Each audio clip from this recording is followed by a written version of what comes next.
Untuk mencegah penyakit kencing nanah ini, sebenarnya caranya sederhana sekali loh. Salah satunya yaitu setia dengan satu pasangan seksual. Karena hal ini penting untuk menghindari komplikasi serius yang bisa ditimbulkan akibat penyakit-penyakit menular seksual. Yuk kita bahas lebih lengkapnya di dalam video ini.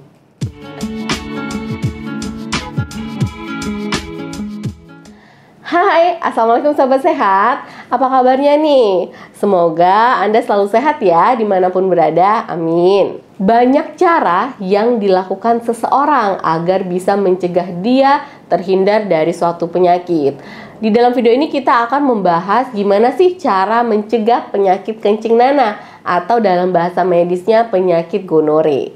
Gonore atau gonorea ya, merupakan penyakit menular seksual akibat infeksi bakteri Neisseria gonorrhoeae yang mudah menular dari satu orang ke orang lainnya. Penyakit ini termasuk penyakit kelamin ya, dan umumnya menyerang pada saluran kencing, rektum atau anus, dan juga pada bagian tenggorokan. Tetapi pada wanita, gonore juga bisa menginfeksi ke rahim dan juga organ-organ reproduksi yang ada di sekitarnya. Penyakit ini umumnya menular lewat aktivitas seksual. Karena, ingat ya, karena bakteri gonore ini hidup di dalam organ reproduksi, rektum, mulut, ataupun tenggorokan. Makanya, jika berhubungan seksual dengan orang yang sudah terinfeksi gonore, itu bisa membuat Anda tertular juga penyakit kencing nanah ini. Walaupun seperti itu, Anda tidak perlu khawatir karena sebenarnya penyakit kelamin ini bisa banget dicegah. Cara pencegahannya apa aja? Yang pertama, itu Anda bisa menggunakan kondom atau pengaman pada saat berhubungan biologis dengan pasangan yang diduga terinfeksi penyakit ini. Ya, sebenarnya sih lebih baik menghindari nih. Berhubungan biologis adalah cara paling efektif untuk mencegah penyakit gonore. Kalau memang diduga pasangan Anda itu memiliki gejala ke arah penyakit kencing nanah, sebaiknya dihindari dulu ya untuk melakukan hubungan biologisnya. Namun, bila memang tetap memilih aktif nih untuk berhubungan biologis dan ingin mencegah penyakit ini, pastikan Anda selalu menggunakan pengaman seperti kondom. Penggunaan kondom pada pria telah terbukti secara klinis bisa membantu mengurangi penularan berbagai penyakit menular seksual seperti gonore, chlamydia, maupun infeksi dari HIV. Tetapi tetap ya, kalau kondom ini tidak dapat dianggap sebagai pelindung mutlak. Jadi nggak bisa 100% melindungi dari penularan penyakit-penyakit menular seksual ini. Jelas cara terbaiknya adalah tidak melakukan hubungan biologis dengan pasangan yang diduga mengalami gejala seperti penyakit kencing nanah ini. Cara pencegahan yang kedua, ini mudah banget nih, yaitu setia. Berhubungan seksual hanya dengan satu pasangan dan berkomitmen untuk berhubungan seksual hanya dengan pasangan Anda saja. Menurut CDC Amerika Serikat, mengartikan kalau monogami merupakan kesepakatan pasangan untuk saling setia dalam melakukan kegiatan seksual apapun. Supaya berhasil untuk melakukan langkah pencegahan penyakit kencing nanah ini, Anda juga harus memastikan bahwa diri Anda dan juga pasangan Anda itu tidak terinfeksi atau bebas dari bakteri penyebab si gonore ini. Jadi sangat penting untuk setiap pasangan suami istri gitu ya, atau pasangan untuk melakukan komunikasi serta diskusi terbuka mengenai permasalahan kesehatan yang sedang dia alami gitu ya.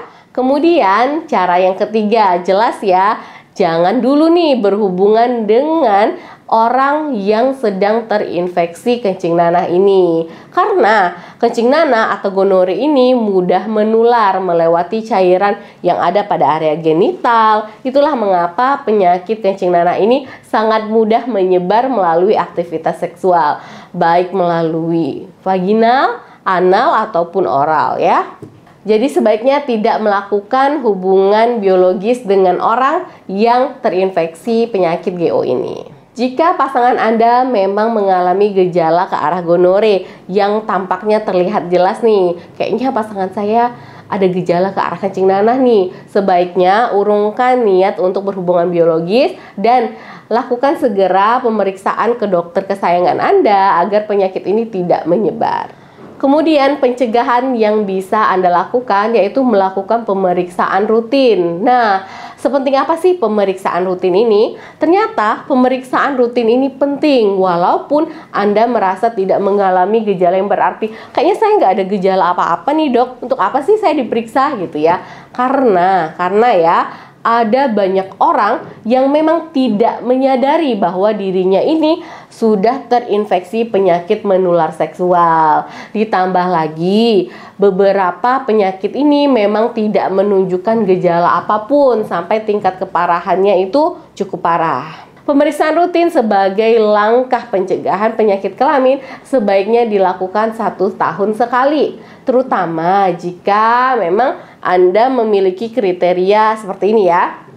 Kalau memang teman-teman seorang wanita, perempuan nih, berusia 25 tahun dan juga di bawah 25 tahun nih usianya dan juga aktif secara seksual, itu periksalah 1 tahun sekali. Kemudian untuk perempuan yang berusia di atas 25 tahun dan memiliki resiko untuk mengalami penyakit kencing nanah seperti melakukan hubungan seksual dengan pasangan baru atau melakukan hubungan seksualnya lebih dari 1 pasangan, itu lakukan juga pemeriksaan minimal 1 tahun sekali.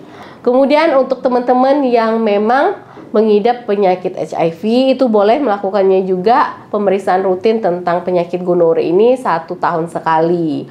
Nah, biasanya pemeriksaan medis yang dilakukan oleh dokter gitu ya untuk mencegah penyakit gonore ini bisa dilakukan dengan tes urin gitu ya, tes melalui air seni, kemudian pemeriksaan swab pada sampel di tenggorokan ataupun di area misfi ataupun di area rektum. Dan juga biasanya bisa dilakukan tes swab nih pada cairan yang ada di dalam misfi ataupun yang laki-laki ya di Mr. P-nya yang ada di sekitar Mr. P, itu kemudian diambil pada saluran kencing di pria juga bisa diambil ataupun pada bagian cairan yang ada di serviks, leher rahim pada wanita itu juga bisa diambil. Nah, cairan itu kemudian setelah diambil itu akan diperiksa nih apakah ada bakteri Neisseria gonorrhea.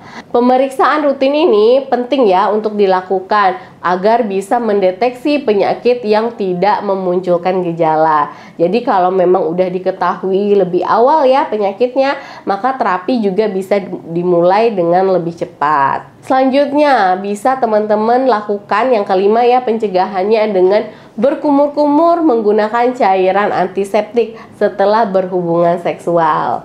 Salah satu cara lain untuk mencegah penyakit GO atau kencing nanah ini adalah dengan berkumur-kumur menggunakan cairan antiseptik, khususnya untuk mengurangi resiko akibat penularan penyakit kelamin melalui hubungan seksual oral gitu ya.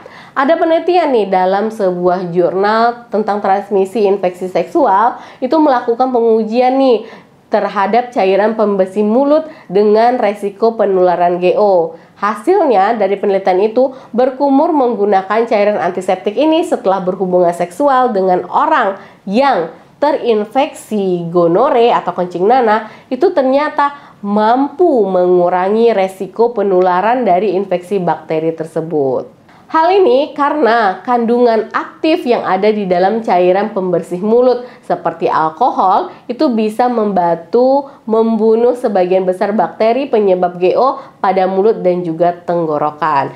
Berdasarkan jurnal tersebut dikatakan bahwa kemungkinan tertular penyakit gonore atau kencing nanah ini bisa menurun hingga 80% jika berkumur menggunakan cairan pembersih mulut yang mengandung antiseptik setelah melakukan hubungan biologis. Memang ya, penyebaran dari penyakit kencing nanah ini sangat mudah sekali terjadinya. Namun, langkah-langkah pencegahan yang udah kita bahas di atas itu tentunya bisa sangat bermanfaat nih untuk Anda menghindari penyakit tersebut. Dan Ingat ya, jangan ragu, jangan malu juga nih untuk menghubungi dokter bila Anda kira-kira mengalami gejala-gejala mengkhawatirkan nih ke arah GO, baik yang pria ataupun yang wanita. Pengobatan kencing nanah ini yang tepat dan cepat itu tentunya akan membantu untuk mengatasi gejala dan juga mencegah komplikasi-komplikasi yang tidak diinginkan dari infeksi menular seksual ini. Oke nih sahabat sehat, yuk kita sehat ya, sehat secara fisik, psikis dan juga sehat nih di kehidupan seksualnya. Terima kasih untuk teman-teman yang sudah menonton video saya. Semoga video saya bermanfaat. Jangan lupa nih follow IG saya Dr. WSP dan juga ada TikTok nih Dr. WSP. Silahkan komen kalau memang ada pertanyaan atau DM Instagram juga boleh tuh. Nanti saya bales ya. Wassalamualaikum.